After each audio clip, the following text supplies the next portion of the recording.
Très bien, prenez vos Bibles avec moi et tournons à l'épître de Jacques.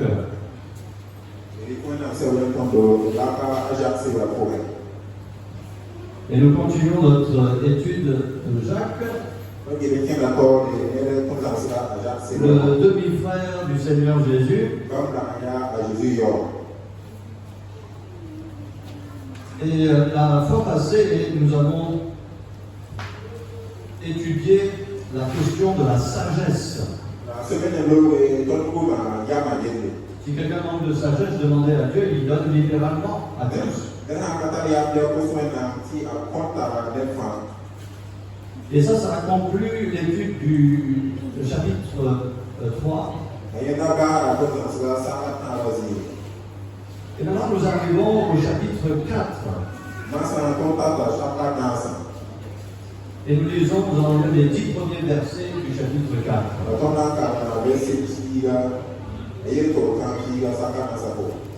La Bible dit: d'où viennent parmi vous les dissensions et les querelles?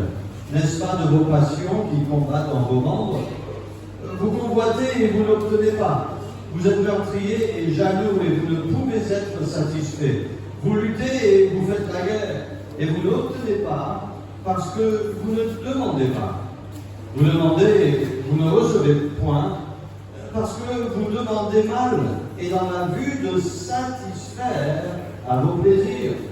Hommes et femmes adultères, ne savez-vous pas que l'amour du monde est une inimité contre Dieu? Qui voudra donc être ami du monde se rendra ennemi de Dieu. Pensez-vous que l'Écriture parle en vain? L'Esprit qui habite en nous a-t-il des désirs qui portent à l'envie? Au contraire, il accorde une grâce plus grande. C'est pourquoi l'Écriture dit: Dieu résiste aux orgueilleux, mais il fait grâce aux humbles. Soumettez-vous donc à Dieu, résistez au diable, et il s'enfuira de vous. Approchez-vous de Dieu, et il s'approchera de vous. Pécheurs, nettoyez vos mains, et vous qui avez le cœur partagé, purifiez vos cœurs. Sentez vos misères, et soyez dans le deuil, et pleurez. Que votre rire se change en pleurs, et votre joie en tristesse. Humiliez-vous devant le Seigneur, et il vous élèvera. Amen. Donc nous approchons le 4e chapitre et nous voyons le sujet de l'orgueil qui est mentionné.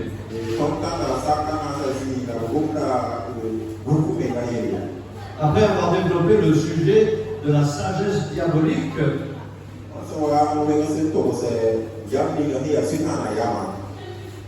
il parle maintenant de l'orgueil. Dieu résiste aux orgueilleux, mais il fait grâce aux humbles.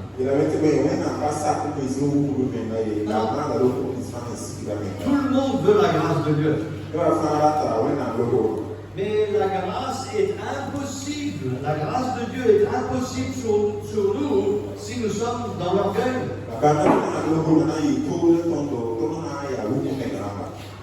Pour avoir la grâce de Dieu, il faut vivre dans l'humilité.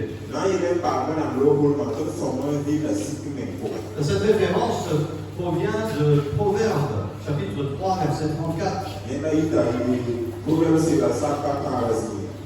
Et chapitre 29 des Proverbes, verset 23. Non, dans ce passage, nous voyons que Dieu ne veut pas qu'on soit distrait avec les symptômes. Il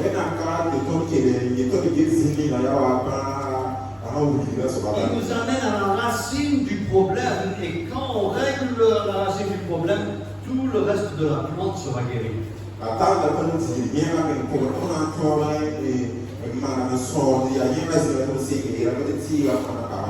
S'il y a une mauvaise plante qui a besoin d'être arrachée, il faut l'arracher à partir des racines.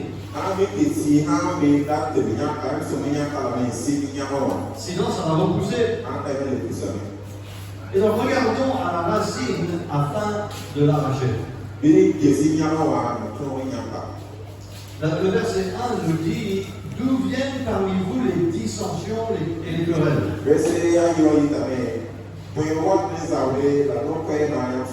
N'est-ce pas de vos passions qui combattent dans vos membres? Maintenant, pourquoi est-ce qu'il y a des bagarres? Pourquoi est-ce qu'il y a des palabres? Pourquoi est-ce qu'il y a des conflits? C'est parce qu'on a des passions. Nous-mêmes, on a des désirs qui ne sont pas en accord avec les désirs de Dieu. Je veux être le premier. Je veux être avant les autres. Et ce raisonnement va me pousser à dire je veux être avant Dieu. Les enfants, quand vous vous frappez, vous êtes en train de dire à Dieu, moi je veux faire ma volonté, je ne veux pas faire la volonté de Dieu.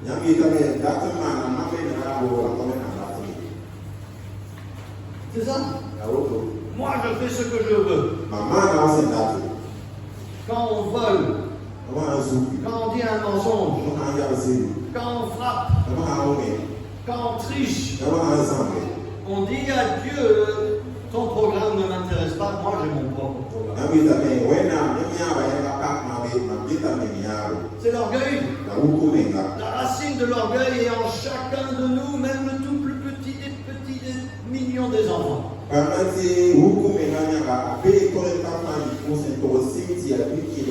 a quelques, je ne sais pas si c'était quelques mois ou quelques semaines, mais il y a des petits poulous qui mangeaient un petit quelque chose, et si on voulait retirer le gâteau de sa main, c'était tout un problème.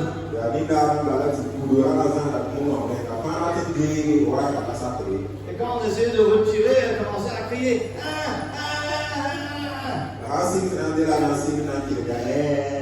Parce qu'elle a un programme. Et peut-être ses parents ne savaient pas que le petit poulou avait un programme. Et en général, ça tourne autour du manger. Et nous aussi, on a un programme qui tourne autour du manger. On a une expression qui dit il ne faut jamais déranger le chien quand il mange. Parce que si tu essaies de jouer avec lui, il risque de manger ta main. Pourquoi? Parce qu'on est tous orgueilleux, on fait tout ce qui arrange moi-même. Je fais ce qui m'arrange, et puis s'il en reste pour les autres, et donc tout ça, ça vient parce qu'on convoite, on veut quelque chose que les autres ont, et on le veut pour nous.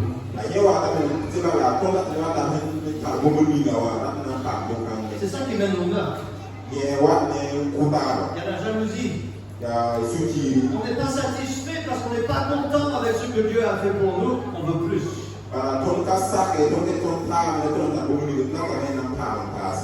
On veut plus parce qu'on pense qu'on sait ce qui est mieux pour nous. Mieux que Dieu. Ça c'est grave. C'est Dieu qui connaît ce qui est mieux pour nous. On doit être satisfait. Vous luttez et vous faites la guerre. Et vous n'obtenez pas parce que vous ne demandez pas. Jésus a dit, demandez et vous recevrez. Frappez et on vous ouvrira. Mais pour faire ces choses, il faut être humble. Il faut dire que il me manque quelque chose, je suis faible et j'ai besoin d'aide. Est-ce que vous pouvez m'aider? Et donc les enfants, au lieu d'arracher quelque chose de la main des autres, il faut demander gentiment. Il faut être gentil. Il faut demander. Donc nous sommes dans un monde qui est orgueilleux. Chacun fait ce qui est mieux pour lui. C'est pour ça que moi-même je peux griller le feu rouge, mais quand les autres grillent le feu rouge, je les insulte. Moi je peux me permettre de faire le mal, mais quand les autres font le mal, attention, je vais les condamner.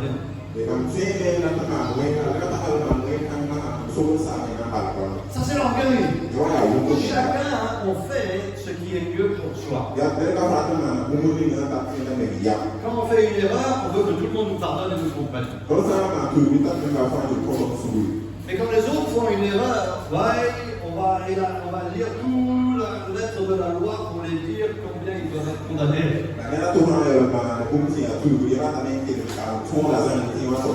Il faut décider. C'est qui le roi? Est-ce que le roi c'est moi? Ou est-ce que le roi c'est Dieu? Il faut décider. L'orgueil c'est d'abaisser les autres pour s'élever soi-même. On veut nos idées. Nos idées sont mieux que les autres. La Bible dit dans Proverbe 11, verset 2, l'orgueil est-il venu? Aussitôt vient l'ignominie. Mais la sagesse est avec des anges. Proverbe 13, verset 10. L'orgueil ne produit que des querelles. Mais la sagesse est avec ceux qui prennent conseil. Les orgueilleux n'aiment pas écouter les conseils. Ils pensent qu'ils connaissent tout. Mais les sages, eux, ils sont prêts à écouter. Rapides à écouter. Lent à parler. Proverbe 14, 3. La bouche de l'insensé est une berge pour son orgueil. Mais les lèvres des sages les gardent. Et donc nous devons utiliser notre langue pour ce qui est pour la gloire de Dieu. L'orgueil va devant l'écrasement. Et la fierté d'esprit devant la ruine.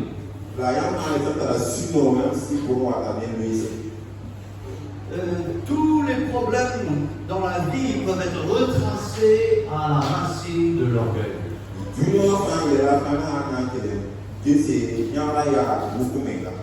Si vous voyez un problème dans votre vie, vous pouvez vous assurer de la réalité que c'est l'orgueil qui est la racine.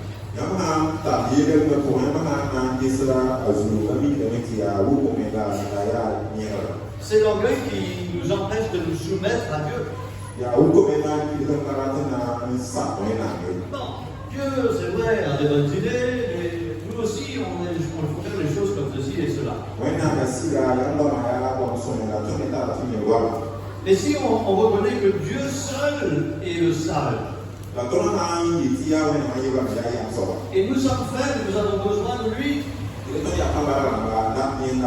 à ce moment-là, il faut que nous éradiquions l'orgueil pour essayer d'être satisfaits avec nous-mêmes. Et on dit non, on va être satisfait avec ce que Dieu fait pour nous.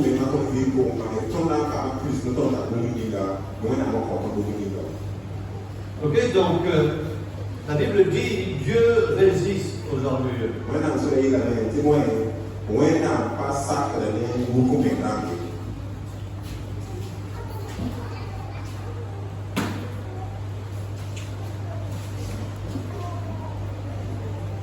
Dieu résiste aux orgueilleux. On a une des choses intéressantes avec le mot résiste, c'est se ranger en bataille contre quelqu'un. Si je veux affronter Emmanuel, je vais me positionner en position d'attaque en sa direction. Le mot résiste fait référence à cela. Dieu se range en bataille, il se prépare de nous attaquer parce qu'on pense que nous-mêmes on a la solution. Dieu sait qu'on est insensé. Dieu sait qu'on est faible. Et si notre solution a marché un peu, éventuellement ça va nous détruire. Et donc, Dieu se range en bataille contre nous. Dieu résiste aux orgueilleux. Donc premièrement, nous avons vu le problème de l'orgueil.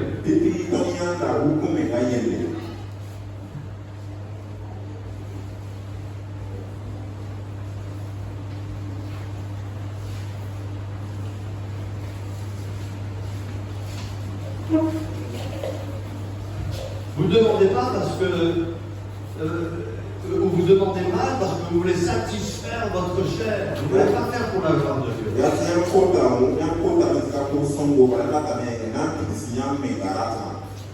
Au lieu de nous voir les dissensions, nous convoitons, nous ne sommes pas satisfaits. On veut plus parce qu'on se croit mieux que l'on est. La Bible dit Dieu résiste aux orgueilleux.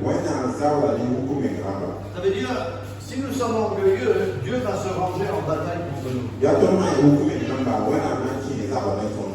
Et ça, c'est le principe. Il faut qu'on évite l'orgueil à tout moment parce que si on tombe dans l'orgueil, Dieu va se ranger en bataille contre nous. Et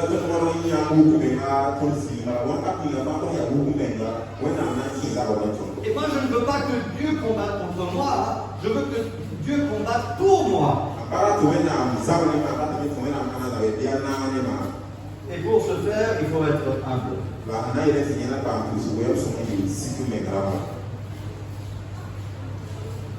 Je ne veux pas avoir Dieu pour ennemi. Dieu est contre l'orgueil et nous devrions être contre l'orgueil aussi. La Bible dit qu'il déteste l'orgueil. Je me rappelle une fois, tiens, je vais prendre David. Je me rappelle une fois, j'étais en train de parler à ma maman. Et mon papa m'a attrapé un jour. Il m'a attrapé, il m'a dit, Steven, ton orgueil pue. Ton orgueil pue. Et quand il a dit pue, j'ai senti son haleine qui m'a soufflé sur le visage. Ça m'a secoué ce jour-là. Mais Dieu merci pour mon papa qui m'aime et qui veut que je fasse mieux pour sa gloire. Et quand on est orgueilleux, Dieu nous voit et il voit que ça pue.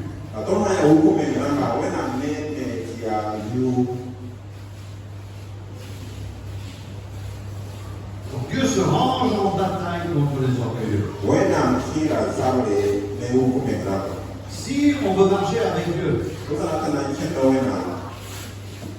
il faut qu'on fasse attention à l'orgueil. Parce que l'orgueil va nous détruire. L'orgueil va nous garder, nous éloigner de Dieu. Je veux pas que Dieu se range en bataille contre moi. Et j'espère pour vous également que vous ne désirez pas cela. Maintenant regardez le verset 7. Soumettez-vous donc à Dieu, résistez au diable et il s'enfuira.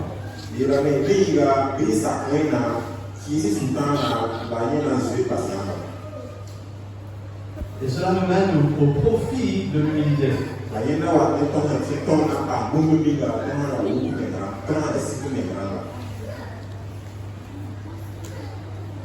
Le profit de l'humilité.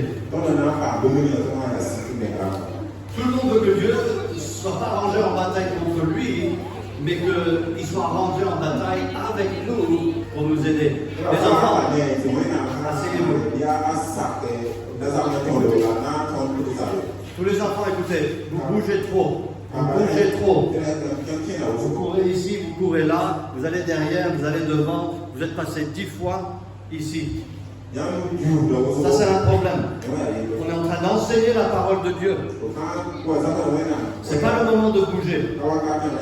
C'est le moment d'écouter. Si vous voulez boire de l'eau, après. Vous comprenez? Ok. On ne veut pas entendre de parler, on ne veut pas entendre de mouvement. Parce qu'en plus, Non seulement vous n'écoutez pas, mais ça me distrait. Moi, j'essaie d'enseigner, et puis il y a des mouvements partout comme ça. On va regarder au marché. C'est là, ça c'est pas pour la gloire de Dieu. Donc, ok, il faut m'aider. Vous voulez m'aider? Ok, merci. Ok, on se soumet à Dieu, ça c'est l'humilité. On résiste au diable et il s'enfuira. Maintenant ici on a une bonne recette. Maintenant notez les 2 ingrédients indispensables pour que le diable fuit notre vie. Dans l'orgueil, on ne peut pas se soumettre à Dieu. Parce qu'on pense qu'on est assez fort. Donc on s'appuie sur notre force, on peut se débrouiller et on attaque le diable dans notre force. Ça ne marchera pas. Donc on se soumet à Dieu, on accepte ses conditions, on accepte ses règles. Mais notez aussi qu'il y a une résistance envers le diable. Résister au diable. Qu'est-ce que ça veut dire de résister au diable? Maintenant, on sait que le mot résister, Dieu résiste aux orgueilleux, il se range en bataille contre les orgueilleux. Et nous devons nous ranger en bataille contre le diable. Ça veut dire que quand il y a une tentation, on doit se ranger en bataille, on doit résister. On ne va pas laisser la tentation nous vaincre. Prenons un exemple. Pour les enfants qui vont bientôt aller à l'école, s'il y a un test et on ne connaît pas la réponse,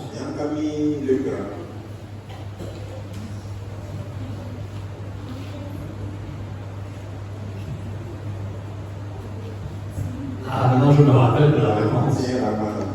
Hein? La tricherie. Ça ne vient pas de Dieu. Ça, c'est pas l'intégrité. Ok, ça c'est vivre un mensonge. On dit qu'on connaît la réponse, mais on ne connaît pas la réponse, c'est un mensonge. Dieu n'aime pas ça. Il ne faut pas tricher. Ok, maintenant s'il y a un camarade qui dit, nous dire, c'est quoi la réponse à la question 3?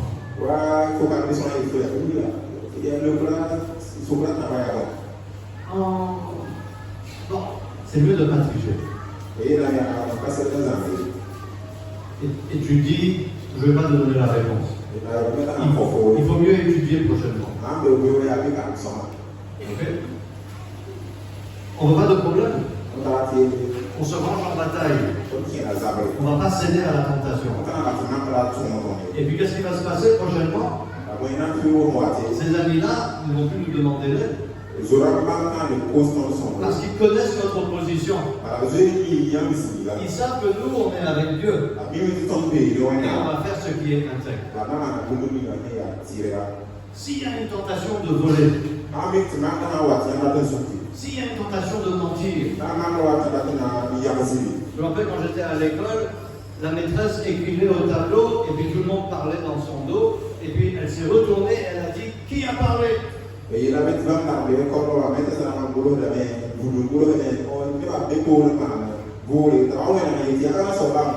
vous savez ce qu'elle a dit?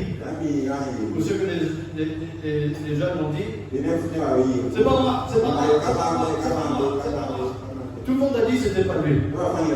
Et la maîtresse a dit, j'ai pas dit qui n'a pas parlé, j'ai dit qui a parlé.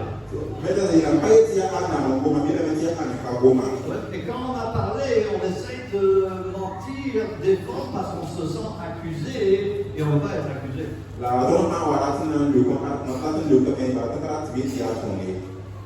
Et donc, si on résiste à l'orgueil, si on est humble et on résiste au diable et on sait que je ne dois pas faire ça parce que ça c'est la volonté du diable, qu'est-ce qui va se passer? Le diable va fuir.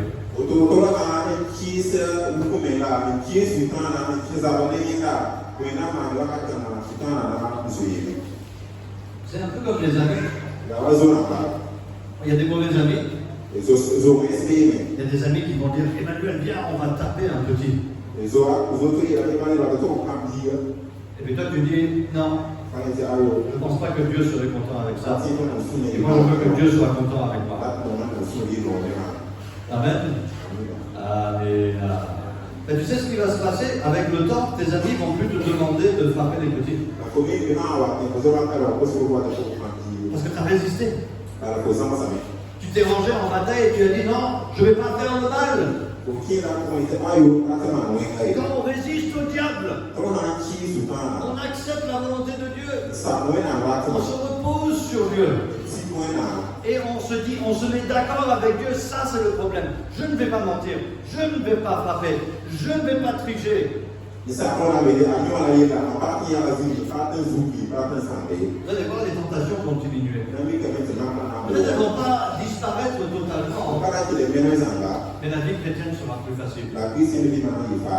Beaucoup de chrétiens sont misérables parce qu'ils veulent identifier avec Dieu, parce qu'ils savent que Dieu est le Créateur, mais ils aiment leur orgueil aussi et ils essayent de dribbler les deux. Mais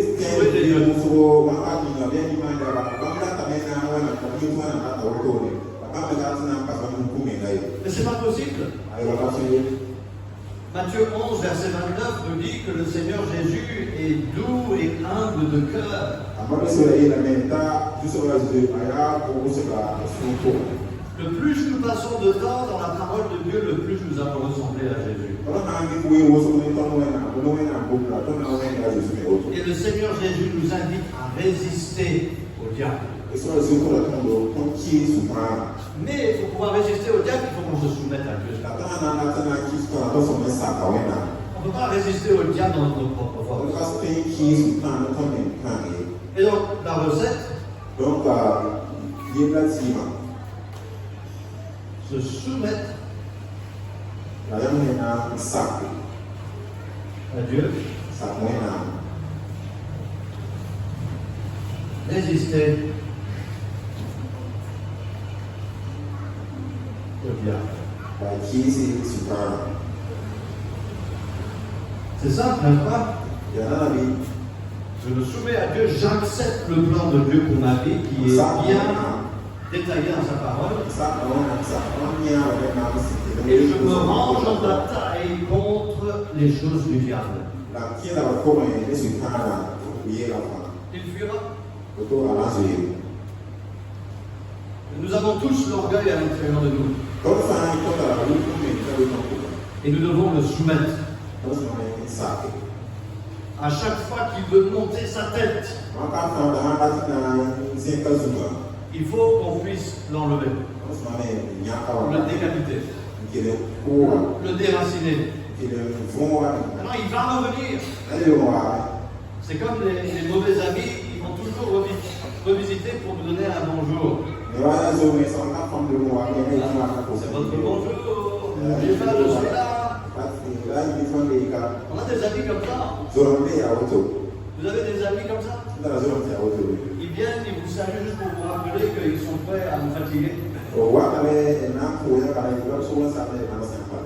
Ils sont prêts à vous tenter avec quelque chose. Mais disons non au diable. Oui à Dieu. Je vais accepter le plan de Dieu. Et son plan, c'est que je me range en bataille contre le diable. Je vais résister. Et la Bible nous donne la promesse que le diable fuira. Est-ce que vous aimeriez que partout où vous allez, le diable, il fuit? C'est comme quand on allume la lumière, n'est-ce pas?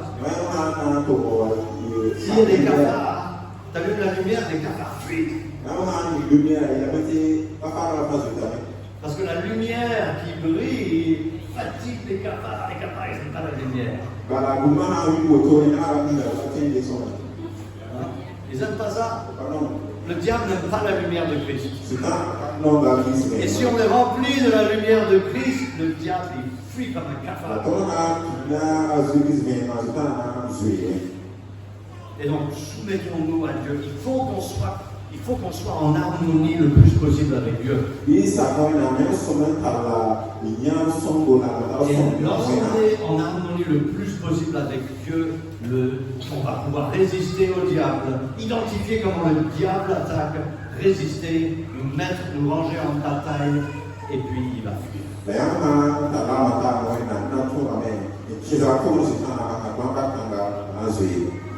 Résistons au diable. Dieu résiste à l'orgueil. Résistons aussi à notre orgueil. Quand l'orgueil se pointe, il faut le dégommer. Ça c'est une référence à la pétanque. Il y a des boules, on les lance pour placer. Mais un autre, il lance des boules pour dégommer les boules qui sont trop proches du cochonnet. Dès que l'orgueil apparaît dans notre vie, il faut le dégommer. L'éloigner le plus possible. Êtes-vous une personne d'orgueil? Une personne orgueilleuse? Pensez-vous toujours combien vous êtes bien et combien les autres sont mauvais? Pensez-vous toujours à votre bien-être sans considérer le bien-être des autres? Si vous pouvez dire oui à ces questions, Dieu se range en bataille contre vous. Il ne faut pas aller dans cette direction. Si nous allons avancer pour le royaume de Dieu, il faut qu'on se soumette à Dieu et qu'on se range en bataille contre le diable. Donc déterminons de nous soumettre à Dieu. Résister à l'orgueil diabolique. Dieu ne veut pas nous combattre, mais il va le faire pour éliminer l'orgueil en nous. Et donc déterminons de nous soumettre à lui. Par humilité. Et de faire la guerre au diable. Laissez Dieu vous aider à vaincre votre orgueil. Et si vous le laissez, il vous aidera à vaincre le diable. Prions ensemble. Notre Dieu, merci pour ta parole, merci pour cette recette que tu nous as donnée. Aide-nous à voir combien notre pire ennemi, c'est nous-mêmes, notre orgueil. Nous voulons toujours ce qui est mieux pour nous et nous ne considérons pas ta volonté, nous ne considérons pas ce qui est bien aussi pour les autres. Aide-nous de t'aimer par-dessus tout et de notre prochain comme toi-même. Aide-nous à chaque fois que l'orgueil se pointe dans notre vie, aide-nous à le dégommer. Aide-nous à l'enlever pour qu'on puisse rester en harmonie avec toi et résister au diable. Et nous prions pour chaque personne aujourd'hui, aide-les à pouvoir déterminer cela dans leur propre vie. Tant que nos yeux sont fermés, nos têtes sont courbées, peut-être vous dites, moi j'ai besoin de résister.